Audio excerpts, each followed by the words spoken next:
The Great Lego Heist. I let my teenagers rob my brother. So my brother and his family visited last month, and naturally my 8-year-old nephew was immediately obsessed with our Lego setup. See, my teenagers and I have a tradition. We build little scenes, like Iron Man fighting Darth Vader on a bookshelf, and tuck them all over the house like Easter eggs. A few days after they left, we realized some of our minifigures were gone. I texted my brother and he casually brushed it off. Oh yeah, he took a few home.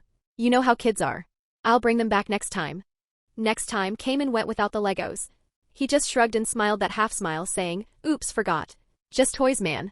Okay, game on. A week later, he invited us to a family barbecue.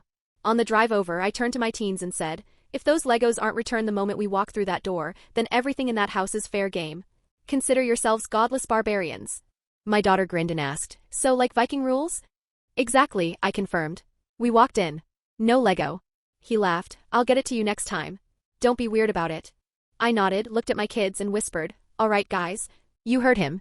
What followed was pure, beautiful chaos. My teenagers moved through his house like a highly trained heist crew. They weren't after money, they were after maximum annoyance.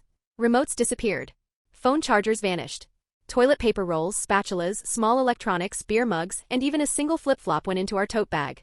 At one point, I caught my daughter trying to smuggle their tiny Yorkie mix under her hoodie. "Put the dog back," I whispered, trying not to laugh. "But Dad, this is the ultimate loot," she hissed back. "No dog napping. Focus," I managed, wiping a tear of laughter. Then I found my sister-in-law's bright pink vibrator buried in the loot. I nearly died trying to sneak it back inside before anyone saw. We loaded the car over the course of an hour, nobody noticing a thing because they were all outside chatting. 15 minutes into the drive home, my phone blew up. I ignored it. The kids were cackling in the back like getaway villains. When we got home, I called him back. He was livid. "A bunch of stuff is missing from my house," he shouted. "Oh, really? That's so weird," I said casually. "Don't play dumb.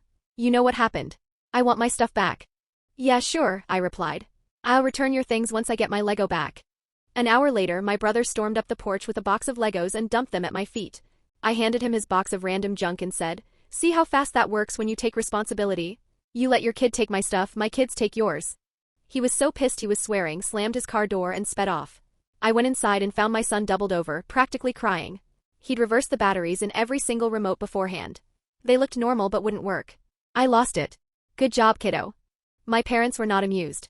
My mom lectured me about the difference between an 8-year-old and teenagers stealing. I told her the lesson wasn't for the 8-year-old, it was for their grown son who thinks kids being kids excuses theft. They were so mad they wouldn't talk to me for a week. A few days later, I built a new Lego scene, 2 minifigs carrying a couch with a Lego dog perched on top. I snapped a pic and sent it to my brother with the caption, "Next time." He responded with 3 words, "Go F***."